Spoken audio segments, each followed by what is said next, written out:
جاؤں گا تو ہم لوگوں کو خبر تک نہ ہوگی۔ تم شاید یہ بھول چکے تھے کہ ہم تمہارے ایک ایک عمل و فعل پر نظر رکھے ہوئے تھے۔ رحمان شاہ کے 4 محافظوں نے اپنی بندوقیں انم کے والد کے سر پر تان لیں اور پھر کہا، اگر تم نے یا تمہاری بیوی نے مزاحمت کی کوشش کی تو ہم اپنی بندوقیں تم پر کھولنے میں 1 سیکنڈ نہیں لگائیں گے۔ انم کا وجود خوف و پریشانی سے کانپ رہا تھا۔ اس کو بھی کہہ دیا گیا کہ اگر تم نے نکاح کرنے سے انکار کیا تو تمہارے باپ کا خون تمہاری آنکھوں کے سامنے بہے گا۔ انم کو کچھ سمجھ نہیں آ رہا تھا کہ وہ کیا کرے۔ اسے لگ رہا تھا جیسے یہ کوئی مووی کا سین ہو، کیونکہ ایسا تو صرف اس نے فلموں میں دیکھا تھا اور آج وہ سب بالکل حقیقت میں اس کی زندگی کے ساتھ ہونے جا رہا تھا۔ اس کو لگا کہ وہ بھی زمین پر گرے گی اور اس کی روح فنا ہو جائے گی۔ وہ عجیب کشمکش میں مبتلا ہو چکی تھی۔ ایک طرف اسے زبردستی اس ادھیڑ عمر شخص کو قبول کرنا پڑ رہا تھا اور دوسری طرف اس کا باپ موت کے سائے میں کھڑا تھا۔ یوں بندوقوں کے سائے میں مولوی صاحب نے انم کا نکاح پڑھوایا۔ اس نے اپنے باپ کی خاطر مجبوراً کانپتے لبوں کے ساتھ قبول ہے کہا تھا اور پھر اس نے کانپتے ہاتھوں سے دستخط کر دیے کہ اس کو اپنے والدین کی جانوں سے بڑھ کر کچھ عزیز نہ تھا۔ نکاح کے فوراً بعد سب لوگ وہاں سے اٹھ کھڑے ہوئے۔ حق مہر کی رقم، مٹھائی کے ٹوکرے صوفہ پر ہی چھوڑ کر وہ لوگ انم کو گاڑی میں بٹھا کر زبردستی لے گئے تھے۔ اس کا باپ اپنی بے بسی پر رو رہا تھا۔ اس انوکھی رخصتی پر سننے والے حیران رہ گئے۔ انم گاڑی میں بے ہوش ہو چکی تھی۔ اس کے بعد اسے کچھ ہوش نہ رہا کہ وہ کیسے شاہ جی کے گھر پہنچ جائے گی یا اس کے ساتھ کیا ہوا۔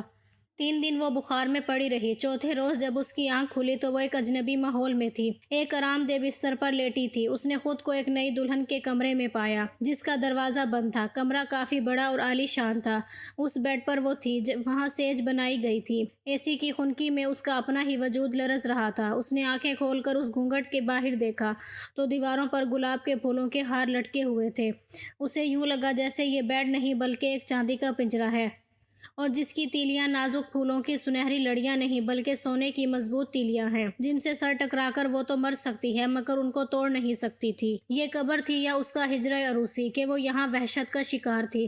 اسے نہیں معلوم کہ اس کے ساتھ کیا ہوا ہے۔ کیا یہ اس کی شب عروسی تھی کہ جس کے بعد طلوع ہونے والی صبح ہر دوشیزہ کو ایک خاتون کا روپ عطا کر دیا کرتی ہے، چاہے وہ اللہ کے بھیجے ہوئے آسمانی صحیفہ کے سائے میں ماں باپ کے گھر سے رخصت ہوئی یا چاہے بندوق اس کے والدین کی کن پٹی پر رکھ کر اس کو زبردستی دلہن بنا لیا گیا ہو۔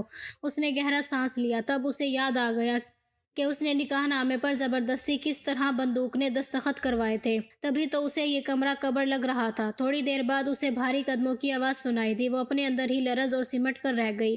اندر آنے والے شخص نے اس کے ماتھے پر ہاتھ رکھ کر اس کا بخار چیک کیا مگر وہ شخص اسے زہر لگ رہا تھا جس نے اس کی خوشیوں سے بھری زندگی برباد کر کے رکھ دی تھی۔ اب انم کی طبیعت کافی بہتر ہو چکی تھی مگر اس کو رہ کر اپنے والدین کا خیال آ رہا تھا۔ شام کو گھر کی عورتوں نے اس کو سجا سنوار کر دلہن بنا دیا اور شاہ جی کی حویلی میں ان کا ولیمہ کیا گیا۔ اس نے صرف اپنے خاص مہمانوں کو مدعو کیا گیا۔ اب انم کی زندگی کے دن اسی قید میں بسر ہونے لگے۔ اس کو گھر سے نکلنے کی اجازت صرف نوکرانیوں کے ساتھ تھی۔ چند دن بعد اسے پتہ چلا کہ اس کی ماں تو اس کے صدمے سے چل بسی ہے اور باپ اس کی تدفین کے بعد بیٹے کے پاس چین چلا گیا ہے۔ یہ خبر سن کر وہ پاگل سی ہو گئی تھی۔ اس کا دل چاہ رہا تھا کہ وہ اس حویلی کی دیواروں کو توڑ کر یہاں سے فرار ہو جائے۔ اسے شاہ جی سے شدید نفرت ہو رہی تھی۔ اس کی پیاری ماں اس کے صدمے سے اس دنیا سے رخصت ہو چکی تھی اور وہ ان کا آخری دیدار بھی نہ کر پائی تھی کہ بے بسی اس کا دل چیر دینے کو کافی تھی۔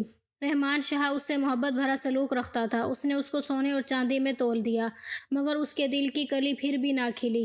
وہ اس حویلی میں اس شخص کے ساتھ جی تو رہی تھی مگر مرنے کی آس پر۔ شاہ جی اب اپنی دوسری بیویوں کے پاس بہت کم جاتا تھا۔ اس کے دل پر جیسے اب صرف انم کا ہی قبضہ ہو چکا تھا۔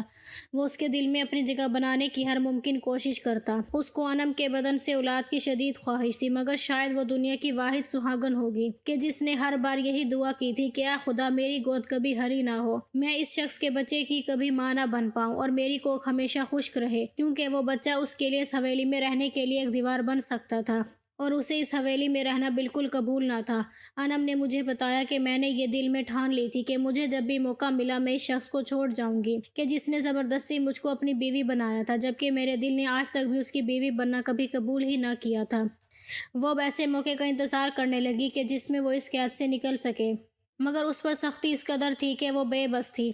شاید شاہ جی کو بھی ابھی اس پر شک تھا کہ وہ اس کی محبت سے نکل بھاگے گی۔ شادی کے کچھ عرصہ بعد انم پر کچھ نگرانی کم ہو گئی۔ پہلے تو وقت اس کے ساتھ 2 ملازمیں چلتی تھیں، اب جیسے ان کو بھی انم پر اعتبار آنے لگا۔ یہ وہ زمانہ تھا جب الیکشن نزدیک تھے اور ایک سیاسی کھیل کھیلا جا رہا تھا۔